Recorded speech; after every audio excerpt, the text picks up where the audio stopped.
Hi hello ನಮಸ್ಕಾರ welcome to my book summary. ನಿಮ್ಮೆಲ್ಲರಿಗೂ ಆತ್ಮೀಯ ಸ್ವಾಗತ. ನಿಮ್ಮ ನೆಚ್ಚಿನ ಈ ನನ್ನ ಚಾನಲ್ಗೆ ನಿಮ್ಮೆಲ್ಲರಿಗೂ ಮತ್ತೊಮ್ಮೆ ಆತ್ಮೀಯ ಸ್ವಾಗತ. ಫ್ರೆಂಡ್ಸ್, ಒಮ್ಮೆ ಕಣ್ಮುಚ್ಚಿ ಕಲ್ಪಿಸಿಕೊಳ್ಳಿ, ನೀವು ಒಂದು ದೊಡ್ಡ ಸಭಾಂಗಣ ಅಥವಾ ಪಾರ್ಟಿ ನಡೀತಿರೋ ಕೋಣೆಯಲ್ಲಿ ಹೆಜ್ಜೆ ಇಡ್ತಾ ಇದ್ದೀರಾ. ಅಲ್ಲಿ ನೂರಾರು ಜನರಿದ್ದಾರೆ. ಎಲ್ಲೆಡೆ ಜೋರಾದ ಮಾತುಗಳು, ನಗುವಿನ ಅಲೆಗಳು, ಗ್ಲಾಸ್ಗಳ ಸೌಂಡು ಮತ್ತು ಹರಟೆಗಳು ತುಂಬಿ ತುಳುಕ್ತವೆ. ಎಲ್ಲರೂ ಒಬ್ಬರಿಗೊಬ್ಬರು ಅತ್ಯಂತ ಸುಲಭವಾಗಿ ತಕ್ಷಣ ಬೆರೆತು ಮಾತಾಡ್ತಾ ಇದ್ದಾರೆ. ಆದರೆ ನೀವು ಆ ಗುಂಪಿನ ಮಧ್ಯೆ ನಿಂತಿದ್ದರೂ ಎಲ್ಲೋ ಒಂದು ಕಡೆ ಒಂಟಿತನ ಅನುಭವಿಸ್ತಾ ಇದ್ದೀರಾ. ಆ ಇಡೀ ಕೋಣೆಯ ಒಂದು ಕಂಫರ್ಟಬಲ್ ಅನ್ನೋ ಒಂದೇ ಒಂದು ಜಾಗ ಅಂತಂದರೆ ಅದು ಯಾರ ಕಣ್ಣಿಗೂ ಬೀಳದ ಆ ಪ್ರಶಾಂತವಾದ ಮೂಲೆ. ಒಂದು ಕ್ಷಣ ಅಲ್ಲಿ ಕುಳಿತು ನೆಮ್ಮದಿಯಿಂದ ಉಸಿರಾಡಬೇಕು, ಈ ಅತಿಯಾದ ಗದ್ದಲದಿಂದ ದೂರ ಸರಿಬೇಕು ಅಂತ ನಿಮ್ಮ ಮನಸ್ಸು ಹಂಬಲಿಸ್ತಾ ಇರುತ್ತೆ. ಆದರೆ ನಮ್ಮ ಇಂದಿನ ಆಧುನಿಕ ಸಮಾಜ ನಮಗೆ ಏನು ಕಲಿಸ್ತಾ ಇದೆ ಗೊತ್ತಾ? ನೀನು ಯಾಕೆ ಹೀಗಿದ್ದೀಯಾ? ಕೊಂಚ ಜನರೊಂದಿಗೆ ಬೆರೆತು ಮಾತನಾಡು, ವೇದಿಕೆಯ ಮೇಲೆ ಹೋಗಿ ನಿನ್ನ ಧ್ವನಿ ಎತ್ತು. ಯಾರು ಜೋರಾಗಿ ಮಾತಾಡ್ತಾರೋ ಅವರು ಮಾತ್ರ ಸ್ಮಾರ್ಟ್. ಹೌದು ಫ್ರೆಂಡ್ಸ್, ನೀವು ಪ್ರಶಾಂತತೆಯನ್ನು ಇಷ್ಟಪಟ್ಟರೆ, ಏಕಾಂತದಲ್ಲಿ ನಿಮ್ಮ ಕೆಲಸವನ್ನು ಮಾಡಲು ಬಯಸಿದರೆ ಈ ಜಗತ್ತು ನಿಮ್ಮನ್ನು ನಾಚಿಕೆ ಸ್ವಭಾವದವನು, ಅಂಜುಬುರುಕರು ಅಥವಾ ಸಾಮರ್ಥ್ಯ ಇಲ್ಲದವರು ಅಂತ ಕರೆಯಲು ಶುರು ಮಾಡುತ್ತೆ. ಇದು ನಿಮ್ಮಲ್ಲಿ ಒಂದು ಕೀಳಿರಿಮೆಯನ್ನು, ಅಂದರೆ ನನ್ನಲ್ಲಿ ಏನೋ ಒಂದು ದೋಷವಿದೆ, ನಾನು ಎಲ್ಲರಂತೆ ಇಲ್ಲವಲ್ಲ ಅನ್ನೋ ನೋವನ್ನು ಹುಟ್ಟುಹಾಕುತ್ತೆ. ಆದರೆ ನನ್ನ ಪ್ರೀತಿಯ ಫ್ರೆಂಡ್ಸ್, ಇಂದು ನಾನು ನಿಮಗೆ ಜಗತ್ತಿನ ಅತ್ಯಂತ ರೋಮಾಂಚಕ ಸತ್ಯವೊಂದನ್ನು ಪರಿಚಯಿಸಲು ಬಂದಿದ್ದೇನೆ.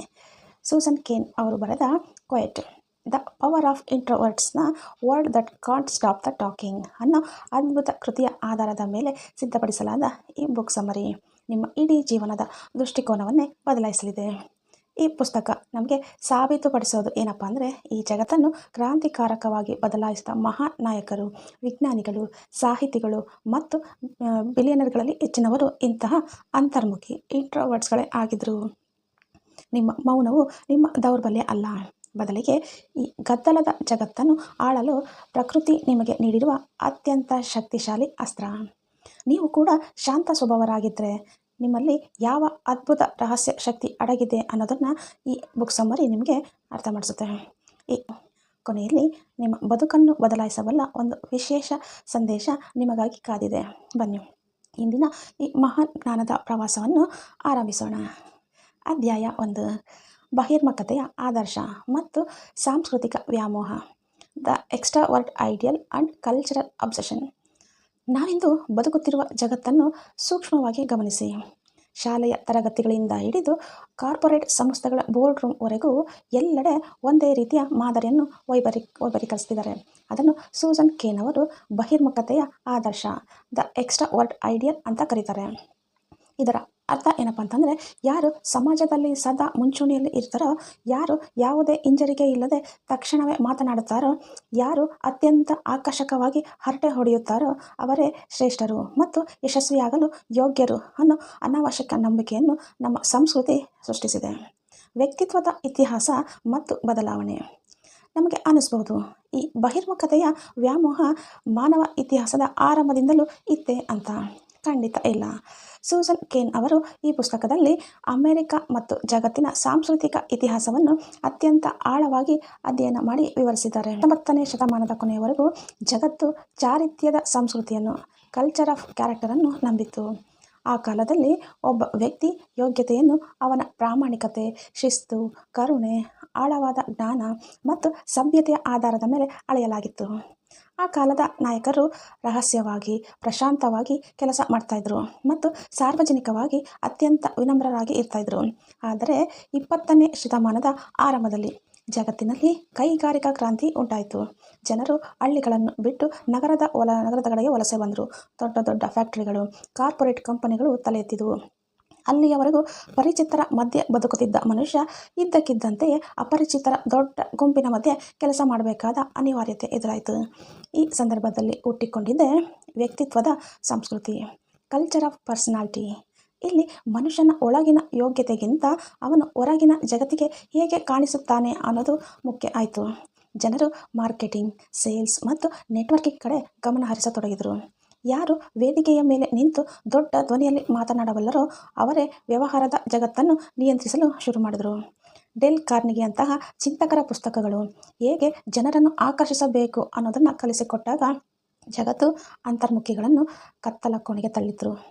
ಕಾರ್ಪೊರೇಟ್ ಜಗತ್ತಿನ ತಪ್ಪು ಕಲ್ಪನೆ.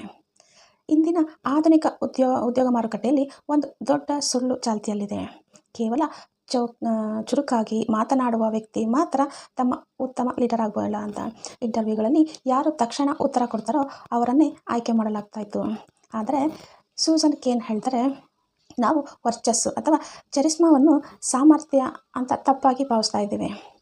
ಸಭೆಯೊಂದರಲ್ಲಿ ಒಬ್ಬ ವ್ಯಕ್ತಿ ಅತ್ಯಂತ ಆತ್ಮವಿಶ್ವಾಸದಿಂದ ಜೋರಾದ ಧ್ವನಿಯಲ್ಲಿ ಒಂದು ಐಡಿಯಾವನ್ನು ಮಂಡಿಸಿದರೆ ಎಲ್ಲರೂ ಅವನ ಮಾತನ್ನು ಒಪ್ಪಿಕೊಳ್ತಾರೆ. ಆದರೆ ವಾಸ್ತವದಲ್ಲಿ ಅವನ ಐಡಿಯಾ ಅತ್ಯಂತ ಕಳಪೆ ಆಗಿರಬಹುದು. ಅದೇ ಕೋಣೆಯ ಮೂಲೆಯಲ್ಲಿ ಕುಳಿತು ಎಲ್ಲವನ್ನು ಗಮನಿಸುತ್ತಿರುವ ಅಂತರ್ಮುಖಿ ಉದ್ಯೋಗ ಬಳಿ ಅದಕ್ಕಿಂತ 10 ಪಟ್ಟು ಅತ್ಯುತ್ತಮವಾದ ಸಂಶೋಧನಾತ್ಮಕ ಯೋಜನೆ ಇರಬಹುದು. ಆದರೆ ಅವನು ಸಭೆಯನ್ನು ಎಲ್ಲರೂ ನೂಕಿಕೊಂಡು ಮುಂದೆ ಬಂದು ಮಾತನಾಡದ ಕಾರಣ ಅವನ ಜ್ಞಾನಕ್ಕೆ ಬೆಲೆಯೇ ಸಿಗೋದಿಲ್ಲ.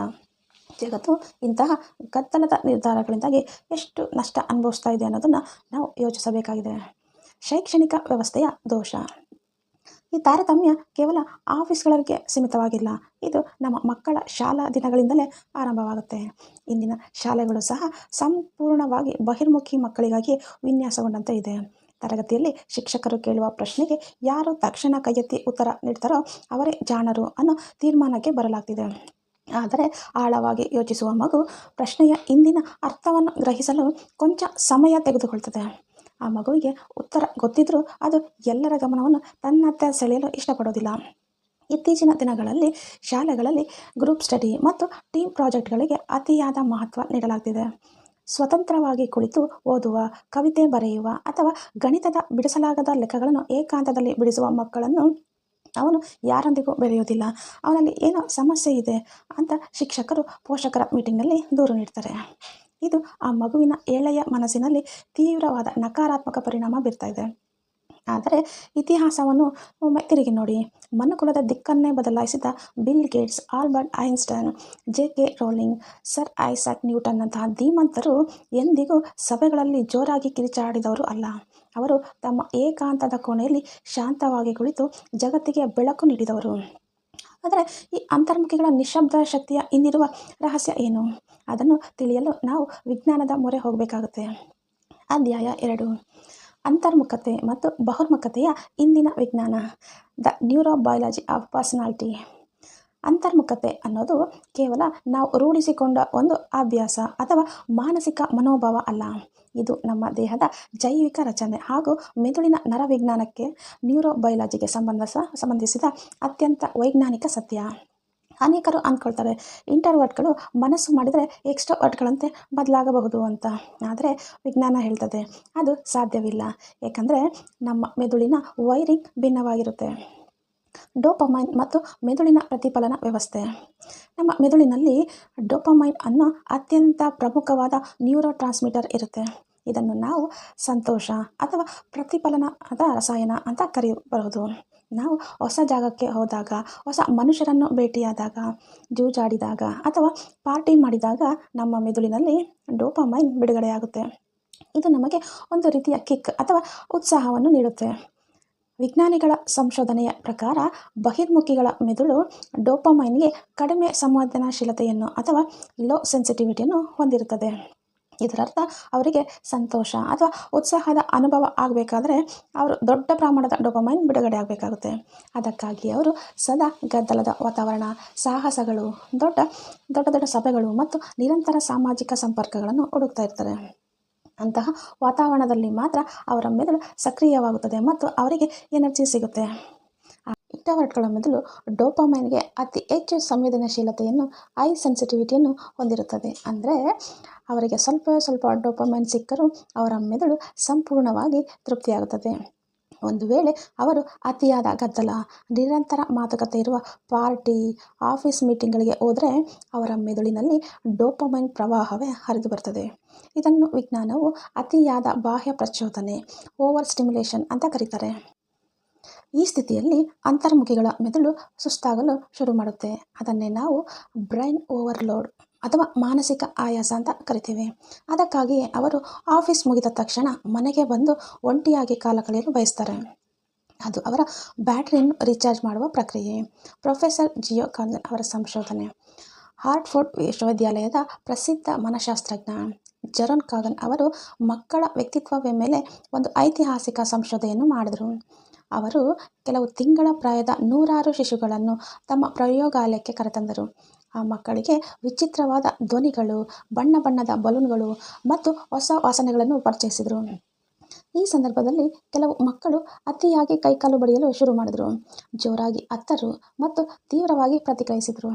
ಕಾಗನ್ನವರು ಇಂತಹ ಮಕ್ಕಳಿಗೆ ಹೈ ರಿಯಾಕ್ಟಿವ್ ಅಥವಾ ಅತಿ ಹೆಚ್ಚು ಸಂವೇದನಾಶೀಲತೆ ಉಳ್ಳವರು ಅಂತ ಕರೆದರು.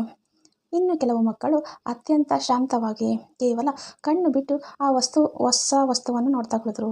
ಇವರನ್ನು ಲೋ ರಿಯಾಕ್ಟಿವ್ ಅಂತ ಕರೆಯಲಾಯಿತು. ಕಾಗನ್ನವರು ಆ ಮಕ್ಕಳು ಬೆಳೆದು ದೊಡ್ಡವರಾಗುವವರೆಗೂ ಅಂದರೆ ಸುಮಾರು 20 ವರ್ಷಗಳ ಕಾಲ ಅವರ ಜೀವನವನ್ನು ಗಮನಿಸುತ್ತಾ ಬಂದರು. ಫಲಿತಾಂಶ ಅತ್ಯಂತ ಆಶ್ಚರ್ಯಕರವಾಗಿತ್ತು. ಬಾಲ್ಯದಲ್ಲಿ ಯಾರು ಅತಿಯಾಗಿ ಪ್ರತಿಕ್ರಿಯಿಸಿದರೋ ಹೈ ರಿಯಾಕ್ಟಿವ್ ಅವರು ದೊಡ್ಡವರಾದ ಮೇಲೆ ಅತ್ಯಂತ ಶಾಂತ ಸ್ವಭಾವದವರು ಅಂತರ್ಮುಖಿಗಳಾಗಿದ್ದರು. ಯಾಕಂದರೆ ಅವರ ನರಮಂಡಲವು ಹೊರಗಿನ ಬದಲಾವಣೆಗೆ ತಕ್ಷಣವೇ ಮತ್ತು ತೀವ್ರವಾಗಿ ಸ್ಪಂದಿಸ್ತಾ ಇತ್ತು. ಬಾಲ್ಯದಲ್ಲಿ ಶಾಂತವಾಗಿದ್ದ ಮಕ್ಕಳು ಲೋ ರಿಯಾಕ್ಟಿವ್, ದೊಡ್ಡವರಾದ ಮೇಲೆ ಧೈರ್ಯಶಾಲಿ, ಗದ್ದಲಪ್ರಿಯ ಬಹಿರ್ಮುಖಿಗಳಾಗಿದ್ದರು. ಈ ಪ್ರಯೋಗವು ಸಾಬೀತುಪಡಿಸುವುದೇನಪ್ಪ ಅಂತಂದರೆ ಅಂತರ್ಮುಖತೆಯು ನಮ್ಮ ರಕ್ತದಲ್ಲಿ, ನಮ್ಮ ಜೀನ್ಸ್ಗಳಲ್ಲಿ ಅಡಗಿರುವ ಸತ್ಯ. ಅದನ್ನು ಬದಲಾಯಿಸಲು ಸಾಧ್ಯವಿಲ್ಲ ಮತ್ತು ಬದಲಾಯಿಸುವ ಅಗತ್ಯವೂ ಇಲ್ಲ. ಅಧ್ಯಾಯ 3. ಅಂತರ್ಮುಖಿಯ ಕೊಡುಗೆ ಮತ್ತು ಶಾಂತ ಶಕ್ತಿಯ ಬಳಕೆ. The introverts gift and deliberate practice. ಅಂತರ್ಮುಖಿಗಳಿಗೆ ಪ್ರಕೃತಿ ನೀಡುವ ಅತ್ಯಂತ ಅಮೂಲ್ಯವಾದ ವರ ಅಂತಂದರೆ ಆಳವಾದ ಚಿಂತನೆ ಮತ್ತು ಸೃಜನಶೀಲತೆ, ಡೀಪ್ ಥಿಂಕಿಂಗ್ ಆ್ಯಂಡ್ ಕ್ರಿಯೇಟಿವಿಟಿ. ಬಹಿರ್ಮುಖಿಗಳು ಹೊರಗಿನ ಜಗತ್ತಿಗೆ ಸಂವಹನ ನಡೆಸುವಲ್ಲಿ ನಿರತರಾಗಿದ್ದರೆ, ಅಂತರ್ಮುಖಿಗಳು ತಮ್ಮ ಒಳಗಿನ ಆಲೋಚನೆಗಳ ಜೊತೆ ಮುಳುಗಿರುತ್ತಾರೆ. ಈ ಏಕಾಂತವೇ ಅವರ ಎಲ್ಲ ಅದ್ಭುತ ಆವಿಷ್ಕಾರಗಳ ಜನ್ಮಸ್ಥಳ. ಬಿಲ್ ಗೇಟ್ಸ್ ಮತ್ತು ಮೈಕ್ರೋಸಾಫ್ಟ್ ಸಾಮ್ರಾಜ್ಯ. ನಾವು ಜಗತ್ತಿನ ಅತ್ಯಂತ ಯಶಸ್ವಿ ಉದ್ಯಮಿ ಬಿಲ್ ಗೇಟ್ಸ್ ಅವರನ್ನು ನೋಡಿದಾಗ ನಮಗೆ ನೆನಪಾಗುವುದು ಅವರ ಮೈಕ್ರೋಸಾಫ್ಟ್ ಕಂಪನಿ ಮತ್ತು ಅವರ ಅಗಾಧ ಸಂಪತ್ತು. ಆದರೆ ಬಿಲ್ ಗೇಟ್ಸ್ ಒಬ್ಬ ಕಟ್ಟ ಅಂತರ್ಮುಖಿ. ಅವರು ಚಿಕ್ಕ ವಯಸ್ಸಿನಲ್ಲಿದ್ದಾಗ ಪಾರ್ಟಿಗಳಿಗೆ ಹೋಗ್ತಾ ಇರಲಿಲ್ಲ, ಸ್ನೇಹಿತರೊಂದಿಗೆ ಸುತ್ತುತ್ತಾ ಇರಲಿಲ್ಲ. ಅವರು ದಿನದ 18 ಗಂಟೆಗಳ ಕಾಲ ಕತ್ತಲೆಯ ಕೋಣೆಯಲ್ಲಿ ಕುಳಿತು ಕಂಪ್ಯೂಟರ್ ಕೋಡಿಂಗ್ ಮಾಡ್ತಾಯಿದ್ರು. ಅವರು ಮೈಕ್ರೋಸಾಫ್ಟ್ ಕಂಪನಿಯನ್ನು ಕಟ್ಟಿದ ಮೇಲೂ ಒಂದು ವಿಶಿಷ್ಟವಾದ ಅಭ್ಯಾಸವನ್ನು ಇಟ್ಕೊಂಡಿದ್ರು. ಅದನ್ನೇ ಅವರು ಥಿಂಕ್ ವೀಕ್ ಅಂತ ಕರಿತಾ ಇದ್ರು. ವರ್ಷದಲ್ಲಿ 2 ಬಾರಿ ಅವರು ಇಡೀ ಜಗತ್ತಿನ ಸಂಪರ್ಕವನ್ನು ಕಡಿತಗೊಳಿಸಿ ಯಾವುದೇ ಫೋನ್, ಇಂಟರ್ನೆಟ್ ಇಲ್ಲದೆ ಕಾಡಿನ ಮಧ್ಯದಲ್ಲಿರುವ ಒಂದು ಪುಟ್ಟ ಕಾಟೇಜಿಗೆ ಹೋಗಿ ಒಂಟಿಯಾಗಿ ಕುಳಿತುಕೊಳ್ತಾ ಇದ್ರು. ಅಲ್ಲಿ ಅವರು ಕೇವಲ ಪುಸ್ತಕಗಳನ್ನು ಓದುತ್ತಾ ಇದ್ರು ಮತ್ತು ಭವಿಷ್ಯದ ತಂತ್ರಜ್ಞಾನದ ಬಗ್ಗೆ ಯೋಚಿಸ್ತಾ ಇದ್ರು. ಮೈಕ್ರೋಸಾಫ್ಟ್ ಕಂಪನಿಯ ಇತಿಹಾಸವನ್ನೇ ಬದಲಾಯಿಸಿದ ಇಂಟರ್ನೆಟ್ ಎಕ್ಸ್ಪ್ಲೋರ್ನಂತಹ ಅದ್ಭುತ ಐಡಿಯಾಗಳು ಹುಟ್ಟಿದ್ದೇ ಇಂತಹ ಏಕಾಂತದ ದಿನಗಳಲ್ಲಿ. ಬಿಲ್ ಗೇಟ್ಸ್ ಎಂದಿಗೂ ಯಾರ ಮೇಲೂ ಕೂಗಾಡಿದವರಲ್ಲ. ಅವರ ನಿಶ್ಶಬ್ದ ಶಕ್ತಿಯೇ ಅವರ ಸಾಮ್ರಾಜ್ಯವನ್ನು ನಿರ್ಮಿಸಿತು. ಜೆ.ಕೆ. ರೋಲಿಂಗ್ ಮತ್ತು ಕಲ್ಪನಾ ಜಗತ್ತಿನ ಸೃಷ್ಟಿ. ಇಂದು ಜಗತ್ತಿನ ಅತ್ಯಂತ ಶ್ರೀಮಂತ ಹಾಗೂ ಪ್ರಸಿದ್ಧ ಲೇಖಕಿ ಅಂತಂದರೆ ಅದು ಹ್ಯಾರಿ ಪಾಟರ್ ಕಾದಂಬರಿಯ ಸೃಷ್ಟಿಕರ್ತ ಜೆ.ಕೆ. ರೋಲಿಂಗ್. ಒಮ್ಮೆ ರೋಲಿಂಗ್ ಅವರು ರೈಲಿನಲ್ಲಿ ಪ್ರಯಾಣಿಸ್ತಾ ಇದ್ದಾಗ ಅವರ ಮನಸ್ಸಿನಲ್ಲಿ ಹ್ಯಾರಿ ಪಾಟರ್ ಅನ್ನೋ ಮಾಂತ್ರಿಕ ಹುಡುಗನ ಕಲ್ಪನೆ ಮೂಡಿತು. ಆದರೆ ಅವರ ಪಕ್ಕದಲ್ಲಿದ್ದ ಸಹ ಪ್ರಯಾಣಿಕರ ಬಳಿ ಹೋಗಿ ಮಾತನಾಡಲು, ಯಾರಿಗಾದರೂ ಹೇಳಲು ಅವರ ಅಂತರ್ಮುಖಿ ಸ್ವಭಾವ ಒಪ್ಪಲಿಲ್ಲ. ಅವರು ಸುಮ್ಮನೆ ಕಿಟಕಿಯ ಹೊರಗೆ ನೋಡುತ್ತಾ ಆ ಕಲ್ಪನೆಯನ್ನು ತಮ್ಮ ಮನಸ್ಸಿನಲ್ಲೇ ಆಳವಾಗಿ ಬೆಳೆಸಿದರು. ಅವರು ವರ್ಷಗಟ್ಟಲೆ ಒಂಟಿಯಾಗಿ ಕಾಫಿ ಶಾಪ್ಗಳ ಮೂಲೆಗಳಲ್ಲಿ ಕುಳಿತು ಆ ಇಡೀ ಮಾಂತ್ರಿಕ ತಿಳಿಸಿದರು. ಅವರೇ ಒಂದು ಇಂಟರ್ವ್ಯೂನಲ್ಲಿ ಹೇಳಿದ್ದಾರೆ, ನಾನು ಒಬ್ಬ ಒಂಟಿ ಜೀವಿ ಆಗಿದ್ದರಿಂದಲೇ ನನಗೆ ಅಷ್ಟು ದೊಡ್ಡ ಕಾದಂಬರಿಯನ್ನು ಬರೆಯಲು ಸಾಧ್ಯವಾಯಿತು. ಒಂದು ವೇಳೆ ನಾನು ದಿನವಿಡೀ ಜನರೊಂದಿಗೆ ಹರಟೆ ಹೊಡಿತಾ ಇದ್ದರೆ ಹ್ಯಾರಿ ಪಾಟರ್ ಎಂದಿಗೂ ಹುಟ್ಟುತ್ತಾ ಇರಲಿಲ್ಲ. ಆಲ್ಬರ್ಟ್ ಐನ್ಸ್ಟೈನ್ ಅವರ ವೈಜ್ಞಾನಿಕ ದರ್ಶನ. ಮಹಾನ್ ವಿಜ್ಞಾನಿ ಆಲ್ಬರ್ಟ್ ಐನ್ಸ್ಟೈನ್ ಒಮ್ಮೆ ಹೇಳಿದ್ದಾರೆ, ನಾನು ತುಂಬ ಜಾಣ ಅಂತ ನೀವು ಅಂದ್ಕೊಂಡಿದ್ದೀರಾ, ಆದರೆ ಅದು ನಿಜ ಅಲ್ಲ. ನಾನು ಯಾವುದೇ ಒಂದು ಸಮಸ್ಯೆಯೊಂದಿಗೆ ಬೇರೆಯವರಿಗಿಂತ ಹೆಚ್ಚು ಸಮಯ ಕಳೆಯುತ್ತೇನೆ ಅಷ್ಟೇ. ಹೌದು, ಇದನ್ನೇ ಮನಃಶಾಸ್ತ್ರಜ್ಞರು ಡೆಲಿಬರೇಟ್ ಪ್ರಾಕ್ಟೀಸ್ ಅಥವಾ ಉದ್ದೇಶಪೂರ್ವಕ ತರಬೇತಿ ಅಂತ ಕರೀತಾರೆ. ಬಹಿರ್ಮುಖಿಗಳು ಯಾವುದೇ ಕೆಲಸವನ್ನು ತಕ್ಷಣವೇ ಮಾಡಿ ಮುಗಿಸಲು ಇಷ್ಟಪಟ್ಟರೆ, ಅಂತರ್ಮುಖಿಗಳು ಆ ಕೆಲಸದ ಆಳಕ್ಕೆ ಇಳಿಯುತ್ತಾರೆ. ಐನ್ಸ್ಟೈನ್ ಅವರು ಗಂಟೆಗಟ್ಟಲೆ ಒಂಟಿಯಾಗಿ ಕುಳಿತು ಬೆಳಕಿನ ಕಿರಣಗಳ ಮೇಲೆ ಪ್ರಯಾಣ ಮಾಡುವುದನ್ನು ಕಲ್ಪಿಸಿಕೊಳ್ತಾ ಇದ್ದರು. ಈ ರೀತಿಯ ಆಳವಾದ ದೃಶ್ಯೀಕರಣ ಮತ್ತು ಚಿಂತನೆಯೇ ಅವರ ಸಾಪೇಕ್ಷತೆ ಸಿದ್ಧಾಂತಕ್ಕೆ, ಥಿಯರಿ ಆಫ್ ರಿಲೇಟಿವಿಟಿಗೆ ಕಾರಣ ಆಯಿತು. ಅಂತರ್ಮುಖಿ ನಾಯಕತ್ವದ ರಹಸ್ಯ. ಸಾಮಾನ್ಯವಾಗಿ ನಾವು ಅಂದ್ಕೊಳ್ತೀವಿ ಕೇವಲ ವೇದಿಕೆಯ ಮೇಲೆ ಆರ್ಭಟಿಸುವ ಹಿಟ್ಲರ್ನಂತಹ ರಾಜಕಾರಣಿಗಳು ಮಾತ್ರ ನಾಯಕರಾಗಬಲ್ಲರು ಅಂತ. ಆದರೆ ಪ್ರಸಿದ್ಧ ಮ್ಯಾನೇಜ್ಮೆಂಟ್ ಚಿಂತಕ ಜಿಮ್ ಕಾಲಿನ್ಸ್ ಅವರ ಸಂಶೋಧನೆಯ ಪ್ರಕಾರ ಜಗತ್ತಿನ ಅತ್ಯಂತ ಯಶಸ್ವಿ ಮತ್ತು ಸ್ಥಿರವಾದ ಕಂಪನಿಗಳ ಸಿಇಒಗಳು ಅತ್ಯಂತ ಶಾಂತ ಸ್ವಭಾವದ, ವಿನಮ್ರ ಮತ್ತು ಅಂತರ್ಮುಖಿ ನಾಯಕರಾಗಿದ್ದರು. ಅಂತರ್ಮುಖಿ ನಾಯಕರು, ಇಂಟ್ರೋವರ್ಟ್ ಲೀಡರ್ಸ್, ತಮ್ಮ ಕೆಳಗಿನ ಉದ್ಯೋಗಗಳ ಮಾತುಗಳನ್ನು ಅತ್ಯಂತ ತಾಳ್ಮೆಯಿಂದ ಕೇಳಿಸಿಕೊಳ್ತಾರೆ. ಅವರು ತಮ್ಮದೇ ನಿರ್ಧಾರಗಳನ್ನು ಎಲ್ಲರ ಮೇಲೆ ಹೇರೋದಿಲ್ಲ. ಯಾರಾದರೂ ಒಬ್ಬ ಉದ್ಯೋಗಿ ಒಂದು ಹೊಸ ಐಡಿಯಾವನ್ನು ತಂದರೆ ಅಂತರ್ಮುಖಿ ನಾಯಕ ಅದನ್ನು ಅಹಂಕಾರವನ್ನು ಬದಿಗಿಟ್ಟು ಅದಕ್ಕೆ ಪ್ರೋತ್ಸಾಹ ನೀಡ್ತಾರೆ. ಇದೇ ಕಾರಣಕ್ಕೆ ಅಂತರ್ಮುಖಿಗಳ ನೇತೃತ್ವದಲ್ಲಿರುವ ತಂಡಗಳು ದೀರ್ಘಕಾಲದವರೆಗೆ ಅತ್ಯುತ್ತಮ ಪ್ರದರ್ಶನ ನೀಡ್ತವೆ. ವಾರನ್ ಬಫೆಟ್ ಅವರ ಉದಾಹರಣೆಯನ್ನೇ ತೆಗೆದುಕೊಳ್ಳೋಣ. ಅವರು ಷೇರು ಮಾರುಕಟ್ಟೆಯ ಗದ್ದಲದ ಬೌರ್ನ್ ಸ್ಟ್ರೀಟ್ನಿಂದ ದೂರವಿರುವ ಓಮಹಾ ಅನ್ನೋ ಸಣ್ಣ ನಗರದಲ್ಲಿ ಕುಳಿತು ಕೇವಲ ಕಂಪನಿಗಳ ಬ್ಯಾಲೆನ್ಸ್ ಶೀಟ್ಗಳನ್ನು ಓದುತ್ತಾ ವಿಶ್ವದ ಅತ್ಯಂತ ದೊಡ್ಡ ಹೂಡಿಕೆದಾರರಾಗಿದ್ದಾರೆ. ಅವರ ಮೌನವೇ ಅವರ ಅತ್ಯಂತ ದೊಡ್ಡ ರಣತಂತ್ರ. ಅಧ್ಯಾಯ 4: ಉದ್ಯೋಗ ಕ್ಷೇತ್ರ. ಅಂತರ್ಮುಖಿಗಳ ಸಾಮರ್ಥ್ಯವನ್ನು ಮುಕ್ತಗೊಳಿಸುವುದು. Thriving in the corporate world. ಇಂದಿನ ಕಾರ್ಪೊರೇಟ್ ಕಚೇರಿಗಳು ಅಂತರ್ಮುಖಿಗಳಿಗೆ ಒಂದು ರೀತಿಯಲ್ಲಿ ನರಕದಂತೆ ಭಾಸವಾಗಬಹುದು. ಯಾಕಪ್ಪ ಅಂದರೆ ಇತ್ತೀಚಿನ ವರ್ಷಗಳಲ್ಲಿ ಬಹುತೇಕ ಕಂಪನಿಗಳು ಓಪನ್ ಆಫೀಸ್ ಅಥವಾ ಓಪನ್ ಪ್ಲಾನ್ ಆಫೀಸ್ ಸಂಸ್ಕೃತಿಯನ್ನು ಅಳವಡಿಸಿಕೊಂಡಿದೆ. ಇಲ್ಲಿ ಯಾರಿಗೂ ಪ್ರತ್ಯೇಕವಾದ ಕ್ಯಾಬಿನ್ ಅಥವಾ ಗೋಡೆಗಳು ಇರೋದಿಲ್ಲ. ನೂರಾರು ಜನರು ಒಂದೇ ದೊಡ್ಡ ಹಾಲ್ನಲ್ಲಿ ಕುಳಿತು ಕೆಲಸ ಮಾಡಬೇಕು. ನಿಮ್ಮ ಪಕ್ಕದ ಸೀಟಿನವನು ಫೋನ್ನಲ್ಲಿ ಮಾತನಾಡುವುದು, ಇನ್ನೊಂದೆಡೆ ಕಾಫಿ ಮಿಷಿನ್ ಶಬ್ದ ಮತ್ತು ಮತ್ತೊಂದೆಡೆ ಮ್ಯಾನೇಜರ್ ಕೂಗಾಡುವುದು ಇವೆಲ್ಲವೂ ಅಂತರ್ಮುಖಿ ಉದ್ಯೋಗಿಯ ಶಕ್ತಿಯನ್ನು ಸಂಪೂರ್ಣವಾಗಿ ಹೀರಿಬಿಡುತ್ತದೆ. ಗುಂಪು ಚಿಂತನೆಯ ಅಪಾಯ. The myth of group thinking. Corporate ಜಗತ್ತಿನಲ್ಲಿ ಮತ್ತೊಂದು ಫ್ಯಾಷನ್ ಅಂತಂದರೆ ಬ್ರೈನ್ ಸ್ಟಾರ್ಮಿಂಗ್ ಮೀಟಿಂಗ್. ಅಂದರೆ ಒಂದು ಕೋಣೆಯಲ್ಲಿ 10 ಜನರನ್ನು ಕೂಡಿಸಿ ಎಲ್ಲರೂ ತಕ್ಷಣ ಹೊಸ ಹೊಸ ಐಡಿಯಾಗಳನ್ನು ಹೇಳಿ ಅಂತ ಒತ್ತಡ ಹೇರೋದು. ಸೂಸನ್ ಕೇನ್ ವಿಜ್ಞಾನದ ಆಧಾರದ ಮೇಲೆ ಹೇಳ್ತಾರೆ, ಬ್ರೈನ್ ಸ್ಟಾರ್ಮಿಂಗ್ ಅನ್ನೋದು ಅತ್ಯಂತ ವಿಫಲವಾದ ತಂತ್ರ. ಯಾಕಂದರೆ ಅಂತಹ ಸಭೆಗಳಲ್ಲಿ ಹೊಸ ಐಡಿಯಾಗಳು ಹುಟ್ಟುವುದಿಲ್ಲ. ಬದಲಿಗೆ ಯಾರು ಅತಿ ಹೆಚ್ಚು ಸದ್ದು ಮಾಡ್ತಾರೋ ಅವರ ಮಾತುಗಳು ಮಾತ್ರ ಮೇಲುಗೈ ಸಾಧಿಸುತ್ತೆ. ಇದನ್ನು ಮನಃಶಾಸ್ತ್ರದಲ್ಲಿ ಗ್ರೂಪ್ ಥಿಂಕ್ ಅಂತ ಕರೆಯಲಾಗುತ್ತೆ. ಅಂದರೆ ಗುಂಪಿನ ಒಳಗಿನ ಒತ್ತಡಕ್ಕೆ ಮಣಿದು ಎಲ್ಲ ಒಂದೇ ತಪ್ಪು ನಿರ್ಧಾರಕ್ಕೆ ಒಪ್ಪಿಗೆ ಸೂಚಿಸುವುದು. ಸಂಶೋಧನೆಗಳ ಪ್ರಕಾರ ಅತ್ಯುತ್ತಮ ಮತ್ತು ಕ್ರಾಂತಿಕಾರಿ ಹುಟ್ಟೋದು ಮನುಷ್ಯ ಒಂಟಿಯಾಗಿ ಕುಳಿತು ಆಳವಾಗಿ ಸಂಶೋಧನೆ ಮಾಡಿದಾಗ ಮಾತ್ರ. ಅಂತರ್ಮುಖಿಗಳು ಕಾರ್ಪೊರೇಟ್ನಲ್ಲಿ ಬದುಕುಳಿಯುವುದು ಹೇಗೆ? ಒಬ್ಬ ಅಂತರ್ಮುಖಿಯಾಗಿ ನೀವು ಇಂತಹ ಕಚೇರಿಗಳಲ್ಲಿ ಯಶಸ್ವಿಯಾಗಲು ಸೂಸನ್ ಕೇನ್ ಕೆಲವು ಅದ್ಭುತ ಪ್ರಾಯೋಗಿಕ ತಂತ್ರಗಳನ್ನು ನೀಡಿದ್ದಾರೆ. 1. ಪೂರ್ವ ಸಿದ್ಧತೆ. The power of preparation. ನಿಮಗೆ ನಾಳೆ ಒಂದು ಮೀಟಿಂಗ್ ಇದೆ ಅಂತ ತಿಳಿದರೆ ಹಿಂದೆ ಆ ಮೀಟಿಂಗ್ನ ಕಾರ್ಯಸೂಚಿಯನ್ನು, ಅಜೆಂಡಾವನ್ನು ನಿಮ್ಮ ಮ್ಯಾನೇಜರ್ ಬಳಿ ಕೇಳಿ ಪಡೆದುಕೊಳ್ಳಿ. ಆ ವಿಷಯದ ಬಗ್ಗೆ ಮನೆಯಲ್ಲೇ ಕುಳಿತು ಆಳವಾಗಿ ಸಂಶೋಧನೆ ಮಾಡಿ ನಿಮ್ಮ ಆಲೋಚನೆಗಳನ್ನು ಒಂದು ಕಾಗದದ ಮೇಲೆ ಬರೆದಿಟ್ಟುಕೊಳ್ಳಿ. ಸಭೆಯಲ್ಲಿ ಎಲ್ಲರೂ ತಕ್ಷಣಕ್ಕೆ ಯೋಚಿಸಿ ಮಾತನಾಡುತ್ತಿದ್ದರೆ ನೀವು ಈಗಾಗಲೇ ಸಿದ್ಧಪಡಿಸಿದ ಅತ್ಯಂತ ನಿಖರವಾದ ಮತ್ತು ದೋಷವಿಲ್ಲದ ಯೋಜನೆಗಳನ್ನು ಮಂಡಿಸಬಹುದು. ಇದು ನಿಮ್ಮ ಗೌರವವನ್ನು ಹೆಚ್ಚಿಸುತ್ತದೆ. ಮೊದಲೇ ಮಾತನಾಡಿ. Speak up early. ಸಭೆಯೊಂದರಲ್ಲಿ ಅಂತರ್ಮುಖಿಗಳು ಸಾಮಾನ್ಯವಾಗಿ ಎಲ್ಲರೂ ಮಾತನಾಡಿ ಮುಗಿಸಲಿ ಆಮೇಲೆ ಮಾತನಾಡೋಣ ಅಂತ ಕಾಯ್ತಾ ಇರ್ತಾರೆ. ಆದರೆ ಸಮಯ ಕಳೆದಂತೆ ಸಭೆಯ ಗದ್ದಲ ಹೆಚ್ಚಾಗುತ್ತದೆ ಮತ್ತು ನಿಮಗೆ ಮಾತನಾಡಲು ಅವಕಾಶವೇ ಸಿಗೋದಿಲ್ಲ. ಅದಕ್ಕೆ ಸುಲಭ ಉಪಾಯ ಅಂತಂದರೆ ನೀವು ಮೀಟಿಂಗ್ ಆದ ಮೊದಲ 5 ನಿಮಿಷದಲ್ಲೇ ನಿಮ್ಮ ಒಂದು ಪ್ರಮುಖವಾದ ಪಾಯಿಂಟನ್ನು ಸ್ಪಷ್ಟವಾಗಿ ಹೇಳಿಬಿಡಿ. ಇದರಿಂದ ನೀವು ಸಭೆಯಲ್ಲಿ ಸಕ್ರಿಯವಾಗಿದ್ದೀರಿ ಅನ್ನೋ ಸಂದೇಶ ಇಡೀ ತಂಡಕ್ಕೆ ತಲುಪುತ್ತದೆ. 3. ಲಿಖಿತ ಸಂವಹನವನ್ನು ಬಳಸಿ. ನಿಮಗೆ ಮುಖಾಮುಖಿಯಾಗಿ ಮಾತನಾಡಿ ಜನರನ್ನು ಒಪ್ಪಿಸಲು ಕಷ್ಟವಾಗ್ತಾ ಇದ್ದರೆ ನಿಮ್ಮ ಇಮೇಲ್ ಮತ್ತು ವರದಿಗಳನ್ನು ಅತ್ಯಂತ ಶಕ್ತಿಶಾಲಿಯಾಗಿ ರೂಪಿಸಿ. ನಿಮ್ಮ ಆಲೋಚನೆಗಳನ್ನು ಎಷ್ಟು ಸುಂದರವಾಗಿ ಬರೆಯಿರಿ ಅಂತಂದರೆ ನಿಮ್ಮ ಮ್ಯಾನೇಜರ್ ಅದನ್ನು ಓದಿ ನಿಮ್ಮ ಬುದ್ಧಿವಂತಿಕೆಯನ್ನು ಶರಣಾಗಬೇಕು. 4. ನಿಮ್ಮದೇ ಆದ ಪ್ರಶಾಂತವಾದ ಜಾಗವನ್ನು ಹುಡುಕಿ. ಆಫೀಸ್ನ ಗದ್ದಲದಿಂದ ನಿಮ್ಮ ಮೆದುಳು ಸುಸ್ತಾದಾಗ ನಿಮ್ಮ ನಾಯ್ಸ್ ಕ್ಯಾನ್ಸಲಿಂಗ್ ಹೆಡ್ಫೋನನ್ನು ಬಳಸಿ ಮತ್ತು ಮಧ್ಯಾಹ್ನದ ಬಿಡುವಿನ ವೇಳೆಯಿಂದ ಕಚೇರಿಯಿಂದ ಹೊರಗೆ ಹೋಗಿ ಒಂದು 5 ನಿಮಿಷ ಪ್ರಕೃತಿಯ ಮಡಿಲಿನಲ್ಲಿ ಪ್ರಶಾಂತವಾಗಿ ನಡೆದು ಬನ್ನಿ. ಇದು ನಿಮ್ಮ ಮಾನಸಿಕ ಬ್ಯಾಟರಿನ ತಕ್ಷಣವೇ ರೀಚಾರ್ಜ್ ಮಾಡುತ್ತೆ. ಅಧ್ಯಾಯ 5. ಸಂಬಂಧಗಳಲ್ಲಿ ಅಂತರ್ಮುಖಿಗಳು. ನಿಶ್ಶಬ್ದ ಮತ್ತು ಗದ್ದಲದ ಸಮನ್ವಯ. ಇಂಟ್ರೋವರ್ಟ್ಸ್ ಇನ್ ರಿಲೇಶನ್ಶಿಪ್. ನಮ್ಮ ವೈಯಕ್ತಿಕ ಜೀವನದಲ್ಲಿ ಅಂದರೆ ಪ್ರೇಮ ಸಂಬಂಧಗಳಲ್ಲಿ, ದಾಂಪತ್ಯದಲ್ಲಿ ಅಥವಾ ಸ್ನೇಹದಲ್ಲಿ ಅಂತರ್ಮುಖತೆ ಮತ್ತು ಬಹಿರ್ಮುಖತೆಯ ಸಂಘರ್ಷ ಅತ್ಯಂತ ತೀವ್ರವಾಗಿರುತ್ತದೆ. ಯಾಕಂದರೆ ಪ್ರಕೃತಿಯ ನಿಯಮದಂತೆ ಸಾಮಾನ್ಯವಾಗಿ ಒಬ್ಬ ಅಂತರ್ಮುಖಿ ವ್ಯಕ್ತಿ ಒಬ್ಬ ಬಹಿರ್ಮುಖಿ ವ್ಯಕ್ತಿಯ ಕಡೆಗೆ ಆಕರ್ಷಿತನಾಗ್ತಾನೆ. ಆರಂಭದಲ್ಲಿ ಬಹಿರ್ಮುಖಿಯ ಆ ಚುರುಕುತನ, ಮಾತುಗಾರಿಕೆ ಅಂತರ್ಮುಖಿಗೆ ಇಷ್ಟ ಆಗುತ್ತೆ. ಹಾಗೆಯೇ ಬಹಿರ್ಮುಖಿಗೆ ಅಂತರ್ಮುಖಿಯ ಆ ಶಾಂತ ಮತ್ತು ರಹಸ್ಯ ಸ್ವಭಾವ ಆಕರ್ಷಕವಾಗಿ ಕಾಣಿಸುತ್ತೆ.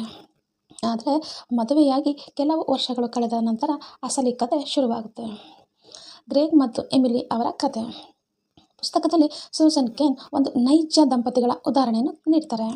ಗ್ರೇಗ್ ಒಬ್ಬ ಅತ್ಯಂತ ಜನಪ್ರಿಯ ಬಹಿರ್ಮುಖಿ ಮತ್ತು ಅವನ ಪತ್ನಿ ಎಮಿಲಿ ಒಬ್ಬ ಆಳವಾದ ಅಂತರ್ಮುಖಿ. ಶುಕ್ರವಾರದ ವೀಕೆಂಡ್ ಬಂದರೆ ಗ್ರೇಗೆ ತನ್ನ ಇಡೀ ಸ್ನೇಹಿತರ ಬಳಗವನ್ನು ಮನೆಗೆ ಕರೆಸಿ ದೊಡ್ಡ ಪಾರ್ಟಿ ಮಾಡಬೇಕು, ಮದ್ಯ ಕುಡಿಯುತ್ತಾ ಜೋರಾಗಿ ಮ್ಯೂಸಿಕ್ ಆಗಿ ನೃತ್ಯ ಮಾಡಬೇಕು ಅನ್ನೋ ಆಸೆ ಇರುತ್ತೆ. ಆದರೆ ವಾರ ಪೂರ್ತಿ ಆಫೀಸ್ ಗದ್ದಲದಲ್ಲಿ ಬೆಂದು ಹೋಗಿದ್ದ ಎಮಿಲಿಗೆ ಶುಕ್ರವಾರ ರಾತ್ರಿ ತನ್ನ ಸಂಗಾತಿಯೊಂದಿಗೆ ಪ್ರಶಾಂತವಾಗಿ ಕುಳಿತು ಒಂದು ಸಿನಿಮಾ ನೋಡಬೇಕು ಅಥವಾ ಒಂದು ಪುಸ್ತಕ ಓದಬೇಕು ಅನ್ನುವ ಹಂಬಲ ಇರುತ್ತಿತ್ತು.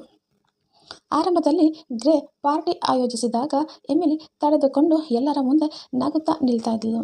ಆದರೆ ಕೆಲವು ವಾರಗಳ ನಂತರ ಅವಳಿಗೆ ಅದು ಅಸಾಧ್ಯವಾಯಿತು. ಗ್ರೇಗ್ ಸ್ನೇಹಿತರನ್ನು ಕರೆದಾಗ ಎಮಿಲಿ ತನ್ನ ಕೋಣೆಯೊಳಗೆ ಹೋಗಿ ಬಾಗಿಲು ಹಾಕಿಕೊಳ್ಳಲು ಶುರು ಮಾಡಿದ್ಲು. ಇದನ್ನು ನೋಡಿ ಗ್ರೇಗೆ ಕೋಪ ಬಂತು. ನನ್ನ ಪತ್ನಿಯ ಆಂಟಿ ಸೋಷಿಯಲ್, ಅವಳಿಗೆ ನನ್ನ ಸ್ನೇಹಿತರನ್ನು ಕಂಡರೆ ಇಷ್ಟವೇ ಇಲ್ಲ, ಅವಳು ನನ್ನನ್ನು ಪ್ರೀತಿಸುತ್ತಿಲ್ಲ ಅಂತ ಅವನು ಭಾವಿಸಿದನು. ಎಮಿಲಿ ಅಂದ್ಕೊಂಡ್ಳು, ನನ್ನ ಗಂಡನಿಗೆ ನನ್ನ ಮಾನಸಿಕ ಸ್ಥಿತಿಯ ಬಗ್ಗೆ ಕಾಳಜಿಯೇ ಇಲ್ಲ, ಅವನಿಗೆ ಸದಾ ಗದ್ದಲವೇ ಬೇಕು. ಇಬ್ಬರ ಮಧ್ಯೆ ವಿಚ್ಛೇದನದವರೆಗೂ ಮಾತು ಬೆಳೆಯಿತು. ಪರಿಹಾರವೇನು? ಆಗ ಅವರು ಒಬ್ಬ ಕೌನ್ಸಿಲರ್ ಬಳಿ ಹೋದಾಗ ಅವರಿಗೆ ಅಂತರ್ಮುಖತೆ ಮತ್ತು ಬಹಿರ್ಮುಖತೆಯ ಇಂದಿನ ಜ್ಞಾನೋದಯ ಆಯಿತು. ಗ್ರೇಗೆ ಅರ್ಥ ಆಯಿತು, ಎಮಿಲಿ ತನ್ನ ಸ್ನೇಹಿತರನ್ನು ದ್ವೇಷಿಸುತ್ತಿಲ್ಲ, ಬದಲಿಗೆ ಅವಳ ಮೆದುಳಿನ ರಚನೆಯೇ ಆಗಿದೆ. ಅವಳಿಗೆ ಶಕ್ತಿ ಪಡೆಯಲು ಏಕಾಂತದ ಅಗತ್ಯವಿದೆ. ಎಮಿಲಿಗೆ ಅರ್ಥ ಆಯಿತು, ಗ್ರೇಗೆ ಹೊರಗಿನ ಜನರೊಂದಿಗೆ ಬೆರೆತರೆ ಮಾತ್ರ ಜೀವಂತವಾಗಿ ಇದ್ದೀನಿ ಅಂತ ಅನಿಸುತ್ತೆ. ಅದರ ನಂತರ ಅವರು ಒಂದು ಸುಂದರವಾದ ಒಪ್ಪಂದಕ್ಕೆ ಬಂದರು. ಅದೇನಪ್ಪ ಅಂತಂದರೆ, ತಿಂಗಳಿಗೆ ಕೇವಲ 2 ಬಾರಿ ಮಾತ್ರ ಮನೆಯಲ್ಲಿ ಪಾರ್ಟಿ ಮಾಡೋದು. ಆ ಪಾರ್ಟಿ ನಡೆಯುವಾಗ ಎಮಿಲಿ ಮೊದಲ 1 ಗಂಟೆ ಮಾತ್ರ ಎಲ್ಲರೊಂದಿಗೆ ನಗುತ್ತಾ ಭಾಗವಹಿಸುತ್ತಾಳೆ. ಆಮೇಲೆ ಅವಳು ಯಾರಿಗೂ ಹೇಳದೆ ತನ್ನ ಕೋಣೆಗೆ ಹೋಗಿ ವಿಶ್ರಾಂತಿ ಪಡೆಯಬಹುದು. ಅದಕ್ಕೆ ಗ್ರೇಗ್ ಕೋಪಿಸಿಕೊಳ್ಳೋದಿಲ್ಲ. ಹಾಗೆಯೇ ಗ್ರೇಗು ವಾರದಲ್ಲಿ 1 ದಿನ ಎಮಿಲಿಯೊಂದಿಗೆ ಮಾತ್ರ ಯಾವುದೇ ಫೋನ್ ಇಲ್ಲದೆ ಪ್ರಶಾಂತವಾಗಿ ಕಾಲ ಕಳೆಯಬೇಕು. ಈ ರೀತಿಯ ಪರಸ್ಪರ ತಿಳುವಳಿಕೆಯಿಂದ ಅವರ ಸಂಸಾರ ಅದ್ಭುತವಾಗಿ ಉಳಿಯಿತು. ಸ್ನೇಹದಲ್ಲಿ ಗುಣಮಟ್ಟ, ಕ್ವಾಲಿಟಿ ಓವರ್ ಕ್ವಾಂಟಿಟಿ. ಅಂತರ್ಮುಖಿಗಳಿಗೆ ಫೇಸ್ಬುಕ್, ಇನ್ಸ್ಟಾಗ್ರಾಮ್ 5,000 ಫ್ರೆಂಡ್ಸ್ ಇರಲು ಇಷ್ಟಪಡೋದಿಲ್ಲ. ಅವರಿಗೆ ಇಡೀ ಜೀವನದ ಕೇವಲ 2 ಅಥವಾ 3 ಆಪ್ತ ಸ್ನೇಹಿತರಿದ್ದರೆ ಸಾಕು. ಆದರೆ ಆ ಸ್ನೇಹ ಎಷ್ಟು ಆಳ ಆಗಿರುತ್ತೆ ಅಂದರೆ, ಮಧ್ಯರಾತ್ರಿ ತಮಗೆ ಯಾವುದೇ ಕಷ್ಟ ಬಂದರೂ ಆ ಸ್ನೇಹಿತನಿಗೆ ಫೋನ್ ಮಾಡಿ ತಮ್ಮ ಮನಸ್ಸಿನ ಆಳದ ರಹಸ್ಯಗಳನ್ನು ಹಂಚಿಕೊಳ್ಳಬಲ್ಲರು. ಅಂತರ್ಮುಖಿಗಳು ಎಂದಿಗೂ ಮೇಲ್ಮೈ ಮಾತುಗಳನ್ನು, ಅಂದರೆ ಇವತ್ತು ಹವಾಮಾನ ಹೀಗಿದೆ, ಆ ಸಿನಿಮಾದ ಕಥೆಗಳು ಎಷ್ಟಾಗಿದೆ ಅನ್ನೋ ಮಾತುಗಳನ್ನು ದ್ವೇಷಿಸುತ್ತಾರೆ. ಅವರಿಗೆ ನೇರವಾಗಿ ಮನುಷ್ಯನ ಅಸ್ತಿತ್ವ, ಜೀವನದ ಗುರಿ, ಸಾವು, ತತ್ವಜ್ಞಾನದಂತಹ ಆಳವಾದ ವಿಷಯಗಳ ಬಗ್ಗೆ ಡೀಪ್ ಕಾನ್ವರ್ಸೇಷನ್ ಮಾತನಾಡಲು ಇಷ್ಟ ಇರುತ್ತೆ. ಅಧ್ಯಾಯ 6. ಅಂತರ್ಮುಖಿ ಮಕ್ಕಳ ಪಾಲನೆ. Raising quiet strength parenting guide. ನಿಮ್ಮ ಮನೆಯಲ್ಲಿ ಒಂದು ಮಗುವಿದೆ ಅಂತ ತಿಳ್ಕೊಳ್ಳಿ. ಆ ಮಗು ಶಾಲೆ ಮುಗಿಸಿ ಮನೆಗೆ ಬಂದ ತಕ್ಷಣ ತನ್ನ ಬ್ಯಾಗ್ ಇಟ್ಟು ನೇರವಾಗಿ ತನ್ನ ಕೋಣೆಗೆ ಹೋಗಿ ಬಾಗಿಲು ಹಾಕಿಕೊಂಡು ಚಿತ್ರ ಬಿಡಿಸಲು ಕುಳಿತುಕೊಳ್ಳುತ್ತೆ, ಅಥವಾ ಯಾವುದೋ ಒಂದು ಕಥೆಯ ಪುಸ್ತಕವನ್ನು ಮುಳುಗಿ ಹೋಗುತ್ತೆ. ಮನೆಗೆ ಯಾರಾದರೂ ನೆಂಟರು ಬಂದರೆ ಅದು ಓಡಿ ಬಂದು ಅವರ ಕಾಲಿಗೆ ಬಿದ್ದು ನಮಸ್ಕಾರ ಮಾಡೋದಿಲ್ಲ, ಅವರೊಂದಿಗೆ ಅತಿಯಾಗಿ ಹರಟ ಹೊಡೆಯೋದಿಲ್ಲ, ಕೊಂಚ ದೂರದಲ್ಲೇ ನಿಂತು ಎಲ್ಲವನ್ನು ಗಮನಿಸ್ತಾ ಇರುತ್ತೆ. ಇಂತಹ ಸಂದರ್ಭದಲ್ಲಿ ನಮ್ಮ ಭಾರತೀಯ ಸಮಾಜದ ಪೋಷಕರು ಏನು ಮಾಡ್ತಾರೆ ಗೊತ್ತಾ? ತಕ್ಷಣ ಆ ಮಗುವನ್ನು ಬೈಯಲು ಶುರು ಮಾಡ್ತಾರೆ. ನೋಡು, ಪಕ್ಕದ ಮನೆಯ ಹುಡುಗ ನೋಡಿ ಕಲಿ, ಎಷ್ಟು ಚುರುಕಾಗಿದ್ದಾನೆ, ಎಲ್ಲರೊಂದಿಗೂ ಹೇಗೆ ಮಾತನಾಡ್ತಾನೆ, ನೀನೇನು ಹೀಗೆ ಅಂಜುಬುರುಕಂತರ ಮೂಲೆಯಲ್ಲಿ ಕುಳಿತುಕೊಳ್ತೀಯಾ, ನಿನಗೆ ನಾಚಿಕೆ ಇಲ್ವಾ? ನನ್ನ ಪ್ರೀತಿಯ ಪೋಷಕರೇ, ಸೂಸನ್ ಕೇನ್ ಕೈ ಮುಗಿದು ನಿಮ್ಮಲ್ಲಿ ಬೇಡಿಕೊಳ್ಳೋದೇನಪ್ಪ ಅಂದರೆ, ದಯವಿಟ್ಟು ನಿಮ್ಮ ಮಕ್ಕಳನ್ನು ಹೀಗೆ ಬೈದು ಅವರ ಭವಿಷ್ಯವನ್ನು ಕೊಲ್ಲಬೇಡಿ. ನಿಮ್ಮ ಮಗು ಅಂಜುಬುರುಕ ಅಲ್ಲ, ನಾಚಿಕೆ ಸ್ವಭಾವದವನು ಅಲ್ಲ, ಅದು ಒಬ್ಬ ಅದ್ಭುತ ಅಂತರ್ಮುಖಿ ಮಗು. ನೀವು ಆ ಮಗುವನ್ನು ಬೇರೆಯವರೊಂದಿಗೆ ಹೋಲಿಸಿ ಬೈದಾಗ ಆ ಎಳೆಯ ಮನಸ್ಸಿನಲ್ಲಿ ಒಂದು ಆಳವಾದ ವಿಷಾದ ಮೂಡುತ್ತೆ. ನನ್ನ ಹೆತ್ತವರಿಗೆ ನಾನು ಇಷ್ಟ ಇಲ್ಲ, ನನ್ನಲ್ಲಿ ಏನೋ ದೊಡ್ಡ ದೋಷ ಇದೆ. ಇದು ಆ ಮಗುವಿನ ಆತ್ಮವಿಶ್ವಾಸವನ್ನು ಇಡೀ ಜೀವನದಾದ್ಯಂತ ನೆಲಸಮ ಮಾಡಿಬಿಡುತ್ತೆ. ನಿಮ್ಮನ್ನು ಮತ್ತಷ್ಟು ಬಲಿಷ್ಠನಾಗಿ ಮಾಡಲು, ನಿಮ್ಮ ಜ್ಞಾನವನ್ನು ಹೆಚ್ಚಿಸಲು ನಮ್ಮ ಈ ಚಾನಲ್ಗೆ ಇನ್ನು ಅನೇಕ ಅದ್ಭುತ ವಿಡಿಯೋಗಳು ಲಭ್ಯವಿದೆ. ನನ್ನ ಚಾನಲ್ಗೆ ಸಬ್ಸ್ಕ್ರೈಬ್ ಆಗಿಲ್ಲ ಅಂದರೆ ಪ್ಲೀಸ್ ಸಬ್ಸ್ಕ್ರೈಬ್ ಮಾಡಿ ಮತ್ತು ಬೆಂಬಲಿಸಿ. ಅಂತರ್ಮುಖಿ ಮತ್ತು ನಾಚಿಕೆ ಸ್ವಭಾವದವರ ನಡುವಿನ ವ್ಯತ್ಯಾಸ. ಇಂಟ್ರೋವರ್ಷನ್ ವರ್ಸಸ್ ಶೈನರ್ಸ್. ಇಲ್ಲಿ ಪೋಷಕರು ಒಂದು ಪ್ರಮುಖವಾದ ವ್ಯತ್ಯಾಸವನ್ನು ಅರ್ಥ ಮಾಡ್ಕೊಳ್ಬೇಕು.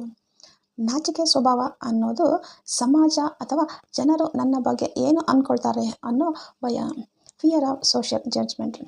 ಇದು ಒಂದು ರೀತಿಯ ನಕಾರಾತ್ಮಕ ಭಾವನೆ. ಆದರೆ ಅಂತರ್ಮುಖಿ ಅನ್ನೋದು ಭಯ ಅಲ್ಲ, ಅದು ಅತಿಯಾದ ಗದ್ದಲದ ವಾತಾವರಣವನ್ನು ಇಷ್ಟಪಡದಿರುವ ಪ್ರವೃತ್ತಿ.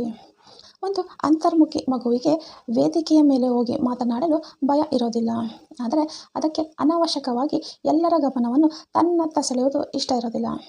ನಾಚಿಕೆ ಸ್ವಭಾವದ ಮಗು ಮಾತನಾಡಲು ಬಯಸಿದರೂ ಭಯದಿಂದ ಸುಮ್ಮನೆ ಇರುತ್ತೆ, ಆದರೆ ಅಂತರ್ಮುಖಿ ಮಗು ತನಗೆ ಮಾತನಾಡಲು ಇಷ್ಟವಿಲ್ಲದ ಕಾರಣ ಸುಮ್ಮನಿರುತ್ತೆ. ಈ ಸೂಕ್ಷ್ಮ ವ್ಯತ್ಯಾಸವನ್ನು ಪೋಷಕರು ತಿಳಿಯಲೇಬೇಕು. ಪೋಷಕರು ಮಾಡಬೇಕಾದದ್ದು ಏನು? ನಿಮ್ಮ ಅಂತರ್ಮುಖಿ ಮಗು ಜಗತ್ತನ್ನು ಗೆಲ್ಲಬೇಕಾದರೆ ನೀವು ಈ ಕೆಳಗಿನ ಕ್ರಮಗಳನ್ನು ಅನುಸರಿಸಬೇಕು. ಅವರ ಅಗತ್ಯವನ್ನು ಗೌರವಿಸಿ. ಮಗು ಶಾಲೆಯಿಂದ ಬಂದ ತಕ್ಷಣ ಅದನ್ನು ಬಲವಂತವಾಗಿ ಪಕ್ಕದ ಮನೆಯ ಮಕ್ಕಳೊಂದಿಗೆ ಆಟವಾಡಲು ಹೊರಗೆ ತಳ್ಳಬೇಡಿ.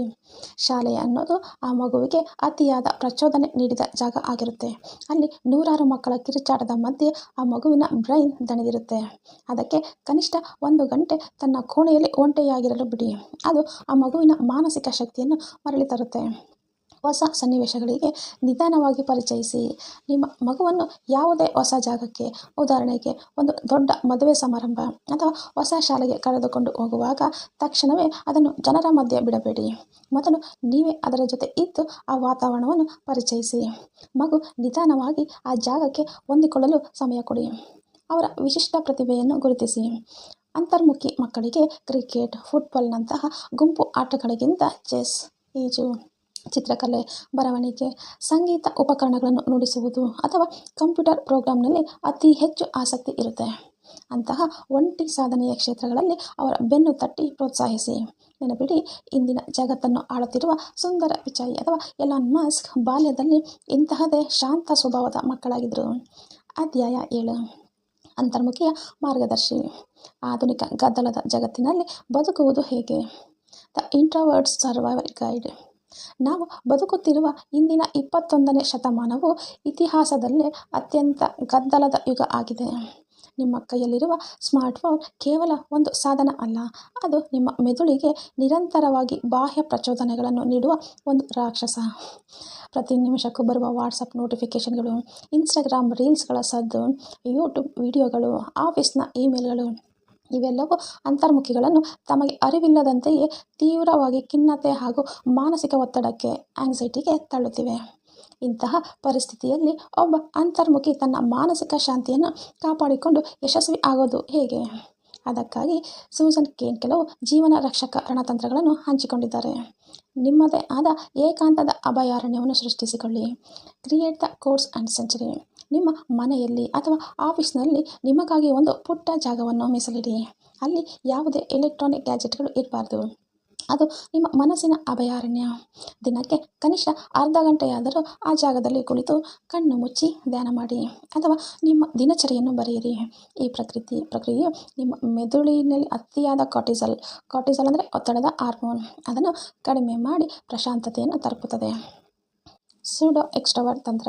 ಪ್ರೊಫೆಸರ್ ಬ್ರಯನ್ ಲಿಟಲ್ ಅವರ ಸಂಶೋಧನೆಯ ಆಧಾರದ ಮೇಲೆ ಸೂಸನ್ ಕೇನ್ ಒಂದು ಅದ್ಭುತ ಸಿದ್ಧಾಂತವನ್ನು ಮಂಡಿಸುತ್ತಾರೆ. ಮುಕ್ತ ಗುಣಲಕ್ಷಣಗಳ ಸಿದ್ಧಾಂತ, ಫ್ರೀ ಟ್ರೇಡ್ ಥಿಯರಿ. ಇದರ ಪ್ರಕಾರ ಒಬ್ಬ ಅಂತರ್ಮುಖಿ ವ್ಯಕ್ತಿ ತನ್ನ ಜೀವನದ ಅತ್ಯಂತ ಪ್ರಮುಖವಾದ ಗುರಿಯನ್ನು, ಕೋರ್ ಪರ್ಸನಲ್ ಪ್ರಾಜೆಕ್ಟನ್ನು ಸಾಧಿಸುವುದಕ್ಕಾಗಿ ಅಗತ್ಯವಿದ್ದಾಗ ಒಬ್ಬ ಬಹಿರ್ಮುಖಿಯಂತೆ ಅತ್ಯಂತ ಅದ್ಭುತವಾಗಿ ನಟಿಸಬಹುದು. ಉದಾಹರಣೆಗೆ, ನೀವು ಒಬ್ಬ ಪ್ರೊಫೆಸರ್ ಅಥವಾ ಉದ್ಯಮಿ ಅಂತ ಅಂದ್ಕೊಳ್ಳಿ. ನಿಮಗೆ ವೇದಿಕೆಯ ಮೇಲೆ ನಿಂತು ನೂರಾರು ಜನರ ಮುಂದೆ ಭಾಷಣ ಮಾಡುವುದು ಇಷ್ಟ ಇರೋದಿಲ್ಲ, ಆದರೆ ನಿಮ್ಮ ವಿದ್ಯಾರ್ಥಿಗಳಿಗೆ ನೀವು ಕಲಿಸುವುದು ಅಥವಾ ನಿಮ್ಮ ಬಿಸ್ನೆಸ್ಸನ್ನು ಬೆಳೆಸುವುದು ನಿಮ್ಮ ಜೀವನದ ಪರಮ ಗುರಿ ಆಗಿದ್ದರೆ, ಆ ವೇದಿಕೆಯ ಮೇಲೆ ಹೋದಾಗ ನೀವು ನಿಮ್ಮ ಅಂತರ್ಮುಖಿ ಸ್ವಭಾವವನ್ನು ಮರೆತು ಒಬ್ಬ ಅತ್ಯಂತ ಪ್ರಭಾವಶಾಲಿ ಬಹಿರ್ಮುಖಿಯಂತೆ ಹಾವಭಾವಗಳನ್ನು ಪ್ರದರ್ಶಿಸಬಹುದು. ಆದರೆ ಇಲ್ಲಿ ಒಂದು ಪ್ರಮುಖ ಎಚ್ಚರಿಕೆ ಇದೆ. ಭಾಷಣ ಮುಗಿದ ತಕ್ಷಣ ನೀವು ಮರಳಿ ನಿಮ್ಮ ಏಕಾಂತದ ಕೋಣೆಗೆ ಬಂದು ವಿಶ್ರಾಂತಿ ಪಡೆಯಬೇಕು. ಬಹಿರ್ಮುಖಿಯಂತೆ ನಟಿಸುತ್ತಾ ಹೋದರೆ ನಿಮ್ಮ ಮಾನಸಿಕ ಆರೋಗ್ಯ ಹಾಳಾಗುತ್ತೆ. 3ನೇದು, ಅರ್ಥಪೂರ್ಣ ನೆಟ್ವರ್ಕಿಂಗ್, ಸ್ಟ್ರಾಟಜಿಕ್ ನೆಟ್ವರ್ಕಿಂಗ್. ಬಹಳಷ್ಟು ಜನ ಅಂದ್ಕೊತಾರೆ ಬಿಸ್ನೆಸ್ನಲ್ಲಿ ಯಶಸ್ವಿ ಆಗಬೇಕು ಅಂದರೆ ದೊಡ್ಡ ದೊಡ್ಡ ಪಾರ್ಟಿಗಳಿಗೆ ಹೋಗಿ ನೂರಾರು ಜನರಿಗೆ ವಿಸಿಟಿಂಗ್ ಕಾರ್ಡ್ ಕೊಡಬೇಕು ಅಂತ. ಆದರೆ ಅಂತರ್ಮುಖಿಗಳು ಈ ತಂತ್ರವನ್ನು ಬದಲಾಯಿಸಬಹುದು. ನೀವು ಯಾವುದೇ ಒಂದು ಬಿಸ್ನೆಸ್ ಇವೆಂಟ್ಗೆ ಹೋದಾಗ ಅಲ್ಲಿರುವ 100 ಜನರೊಂದಿಗೆ ಮಾತನಾಡಲು ಪ್ರಯತ್ನಿಸಬೇಡಿ. ಬದಲಿಗೆ ನಿಮಗೆ ಅತ್ಯಂತ ಉಪಯುಕ್ತ ಎನಿಸುವ ಕೇವಲ 1 ಅಥವಾ 2 ವ್ಯಕ್ತಿಗಳನ್ನು ಆಯ್ಕೆ ಮಾಡಿಕೊಳ್ಳಿ. ಅವರೊಂದಿಗೆ ಒಂದು ಮೂಲೆಯಲ್ಲಿ ಕುಳಿತು ಅರ್ಧ ಗಂಟೆ ಅತ್ಯಂತ ಆಳವಾದ ಅರ್ಥಪೂರ್ಣವಾದ ವಿಷಯಗಳನ್ನು ಚರ್ಚಿಸಿ. ನಿಮ್ಮ ಆಳವಾದ ಜ್ಞಾನದಿಂದ ಅವರನ್ನು ಎಷ್ಟು ಪ್ರಭಾವಗೊಳಿಸ್ಬೋದು ಅಂತಂದರೆ ಆ ಪಾರ್ಟಿಯಲ್ಲಿರುವ ಉಳಿದ 98 ಜನರಿಗಿಂತ ನಿಮ್ಮೊಂದಿಗಿನ ಆ 1-to-1 ಮೀಟಿಂಗ್ ಆ ವ್ಯಕ್ತಿಗೆ ದೀರ್ಘಕಾಲ ನೆನಪಿರಬೇಕು. ಅಧ್ಯಾಯ 8 ದ ಕ್ವೈಟ್ ರೆವಲ್ಯೂಷನ್, ಶಾಂತ ಕ್ರಾಂತಿ ಮತ್ತು ಹೊಸ ಜಗತ್ತಿನ ಉದಯ. The quite revolution. ನನ್ನ ಪ್ರೀತಿಯ ಕೇಳುಗರೆ, ಈಗ ನಾವು ಈ ಕೃತಿಯ ಅಂತಿಮ ಘಟ್ಟಕ್ಕೆ ಬಂದಿದ್ದೇವೆ. ಸೂಸನ್ ಕೆ ಅವರು ಈ ಕೊನೆಯ ಪುಟಗಳಲ್ಲಿ ನಮಗೆ ನೀಡುವ ಸಂದೇಶ ಕೇವಲ ಒಂದು ಲೇಖನದ ಸಾರಾಂಶ ಅಲ್ಲ, ಇದು ಇಡೀ ಮಾನವ ಕುಲಕ್ಕೆ ಇತಿಹಾಸಕ್ಕೆ ಒಂದು ಹೊಸ ಯುಗದ ಆರಂಭ. ಅದನ್ನೇ ಅವರು ದ ಕ್ವೈಟ್ ರೆವಲ್ಯೂಷನ್ ಅಥವಾ ಶಾಂತ ಕ್ರಾಂತಿ ಅಂತ ಕರೀತಾರೆ. ಇಷ್ಟು ದಿನ ಈ ಜಗತ್ತು ಅಂತರ್ಮುಖಿಗಳನ್ನು ಕೇವಲ 2ನೇ ದರ್ಜೆಯ ನಾಗರಿಕನಂತೆ, ಅವನು ಸದ್ದಿಲ್ಲದೆ ಕುಳಿತುಕೊಂಡಿರ್ತಾನೆ, ಅವನಿಗೆ ಧೈರ್ಯವಿಲ್ಲ, ಅವನು ಲೀಡರ್ ಆಗಲು ಲಾಯಕ್ಕಿಲ್ಲ ಅಂತ ಇಡೀ ಸಮಾಜ ನಿಮ್ಮನ್ನು ಕಡೆಗಣಿಸಿ. ಆದರೆ ನೆನಪಿಡಿ, ಯಾವ ಜಗತ್ತು ನಿಮ್ಮನ್ನು ಕಡೆಗಣಿಸಿದೆಯೋ ಅದೇ ಜಗತ್ತಿನ ಅಡಿಪಾಯವನ್ನು ನಿರ್ಮಿಸಿದ್ದು ನಿಮ್ಮದೇ ಆದ ಶಾಂತ ಶಕ್ತಿ. ನಾವು ಇಂದು ಅರ್ಥ ಮಾಡ್ಕೊಂಡಿರಬೇಕಾದ ಅತ್ಯಂತ ದೊಡ್ಡ ಸತ್ಯ ಏನಪ್ಪ ಅಂದರೆ, ಈ ಜಗತ್ತಿಗೆ ಎಷ್ಟು ಬಹಿರ್ಮುಖಿಗಳ ಅಗತ್ಯವಿದೆಯೋ ಅಷ್ಟೇ ಸಮಾನವಾಗಿ ಅಂತರ್ಮುಖಿಗಳ ಅಗತ್ಯವೂ ಇದೆ. ಇದು ಪ್ರಕೃತಿಯ ಬ್ಯಾಲೆನ್ಸ್ ಅಥವಾ ಸಮತೋಲನ. ಒಂದು ಗಾಡಿ ಓಡಬೇಕಾದ್ರೆ ಅದಕ್ಕೆ ಆಕ್ಸಿಲೇಟರ್ ಎಷ್ಟು ಮುಖ್ಯವೋ ಅಷ್ಟೇ ಮುಖ್ಯವಾಗಿ ಬೇಕಾಗಿರೋದು ಬ್ರೇಕ್ ಕೂಡ ಇರಬೇಕು. ಬಹಿರ್ಮುಖಿಗಳು ಆಕ್ಸಿಲೇಟರ್ ಇದ್ದಂತೆ, ಅವರು ವೇಗವಾಗಿ ಓಡ್ತಾರೆ, ರಿಸ್ಕ್ ತೆಗೆದುಕೊಳ್ತಾರೆ, ಸದ್ದು ಮಾಡ್ತಾರೆ. ಆದರೆ ಅಂತರ್ಮುಖಿಗಳು ಬ್ರೇಕ್ ಇದ್ದಂತೆ, ಅವರು ಗಾಡಿ ಪ್ರಪಾತಕ್ಕೆ ಬೀಳದಂತೆ ತಡೆಯುತ್ತಾರೆ, ಆಳವಾಗಿ ಯೋಚಿಸಿ ಸರಿಯಾದ ದಿಕ್ಕನ್ನು ತೋರಿಸ್ತಾರೆ. ಒಂದು ವೇಳೆ ಜಗತ್ತಿನಲ್ಲಿ ಕೇವಲ ಬಹಿರ್ಮುಖಿಗಳೇ ಮಾತ್ರ ಇದ್ದಿದ್ದರೆ ಇಷ್ಟೊತ್ತಿಗೆ ಅತಿಯಾದ ಆತುರದ ನಿರ್ಧಾರಗಳಿಂದ ಇಡೀ ಜಗತ್ತು ನಾಶವಾಗಿ ಹೋಗ್ತಾ ಇತ್ತು. 2008ರ ಜಾಗತಿಕ ಆರ್ಥಿಕ ಕುಸಿತಕ್ಕೆ 2008 ಫೈನಾನ್ಷಿಯಲ್ ಕ್ರೈಸಿಸ್ಗೆ ಕಾರಣ ಆಗಿದ್ದು ಕಾರ್ಪೊರೇಟ್ ಬ್ಯಾಂಕ್ಗಳಲ್ಲಿ ಇದ್ದ ಅತಿಯಾದ ಆತ್ಮವಿಶ್ವಾಸವುಳ್ಳ ಬಹಿರ್ಮುಖಿ ನಾಯಕರ ಆತುರದ ನಿರ್ಧಾರಗಳು ಅನ್ನೋದನ್ನು ಸೂಸನ್ ಕೇನ್ ಸಾಬೀತುಪಡಿಸಿದ್ದಾರೆ. ಆದ್ದರಿಂದ ನನ್ನ ಪ್ರೀತಿಯ ಅಂತರ್ಮುಖಿ ಸ್ನೇಹಿತರೆ, ಇಂದಿನಿಂದಲೇ ನಿಮ್ಮನ್ನು ನೀವು ದ್ವೇಷಿಸುವುದನ್ನು ನಿಲ್ಲಿಸಿ. ನಿಮ್ಮ ಶಾಂತ ಸ್ವಭಾವವನ್ನು ಕಂಡು ನೀವೇ ಕೀಳಿರಿಮೆಯಿಂದ ಕುಗ್ಗಬೇಡಿ. ನೀವು ರೂಮೊಂದಕ್ಕೆ ಹೋದಾಗ ಎಲ್ಲರಂತೆ ಜೋರಾಗಿ ನಕ್ಕು ಹರಟೆ ಹೊಡೆಯಲು ಸಾಧ್ಯವಾಗದಿದ್ದರೆ ಬೇಸರ ಮಾಡಿಕೊಳ್ಬೇಡಿ. ನಿಮ್ಮ ಮೌನವು ಒಂದು ಶೂನ್ಯ ಅಲ್ಲ, ಅದು ಜ್ಞಾನದಿಂದ ತುಂಬಿರುವ ಒಂದು ಪ್ರಶಾಂತ ಸಾಗರ. ಮಹಾತ್ಮ ಗಾಂಧೀಜಿಯವರು ಒಮ್ಮೆ ಒಂದು ಅದ್ಭುತವಾದ ಮಾತನ್ನು ಹೇಳಿದ್ದಾರೆ, in gentle way you can shake the world. ನೀವು ಅತ್ಯಂತ ಶಾಂತ ರೀತಿಯಿಂದ ಇಡೀ ಜಗತ್ತನ್ನೇ ಬೆಚ್ಚಿ ಬೀಳಿಸಬಹುದು. ಗಾಂಧೀಜಿಯವರು ಎಂದಿಗೂ ಮೈಕಿಡಿದು ಕಿರಿಚಾಡಿದವರಲ್ಲ. ಅವರ ಆ ಮೌನ, ಅವರ ಆ ಅಹಿಂಸೆ ಮತ್ತು ಸತ್ಯಾಗ್ರಹದ ಶಾಂತ ಶಕ್ತಿಯೇ ಬ್ರಿಟಿಷ್ ಸಾಮ್ರಾಜ್ಯದ ಅಡಿಪಾಯವನ್ನೇ ಅಲ್ಲಾಡಿಸಿತು. ಅದು ಅಂತರ್ಮುಖಿಯ ಶಕ್ತಿ. ನಿಮ್ಮ ಒಳಗಿರುವ ಆ ನಿಶ್ಶಬ್ದ ಪ್ರತಿಭೆಯನ್ನು ನಂಬಿ ನಿಮ್ಮ ಏಕಾಂತವನ್ನು ನಿಮ್ಮ ಆಯುಧವನ್ನಾಗಿ ಮಾಡಿಕೊಳ್ಳಿ. ಈ ಜಗತ್ತು ಸದಾ ಸದ್ದು ಮಾಡುತ್ತಲೇ ಇರುತ್ತೆ, ಆದರೆ ಇತಿಹಾಸವನ್ನು ಬರೆದವರು ಮಾತ್ರ ಆ ಸದ್ದಿನಿಂದ ದೂರವಿದ್ದು ತಮ್ಮ ಕೋಣೆಯ ಮೂಲೆಯಲ್ಲಿ ಶಾಂತವಾಗಿ ಕುಳಿತು ಕಾರ್ಯಗತಗೊಳಿಸುವ ನಿಮ್ಮಂತಹ ಧೀಮಂತರು ಮಾತ್ರ. ಈ ಶಾಂತ ಕ್ರಾಂತಿ ಈಗಾಗಲೇ ಆರಂಭವಾಗಿದೆ. ಇದರ ನಾಯಕರು ನೀವೇ. ನನ್ನ ಆತ್ಮೀಯ ಕಣ್ಣಿಗಡಿಗರೆ, ಸೂಸನ್ ಕೇನ್ ಅವರ ಕ್ವೈಟ್ ಪುಸ್ತಕ ಈ ಸುದೀರ್ಘ ಮತ್ತು ಜೀವನ ಪರಿವರ್ತಕ ಆಡಿಯೋಸ್ ಬುಕ್ ಸಮ್ಮರಿ ಸಾರಾಂಶ ನಿಮಗೆ ಇಷ್ಟ ಆಗಿದೆ ಅಂತ ನಾನು ಭಾವಿಸ್ತೀನಿ.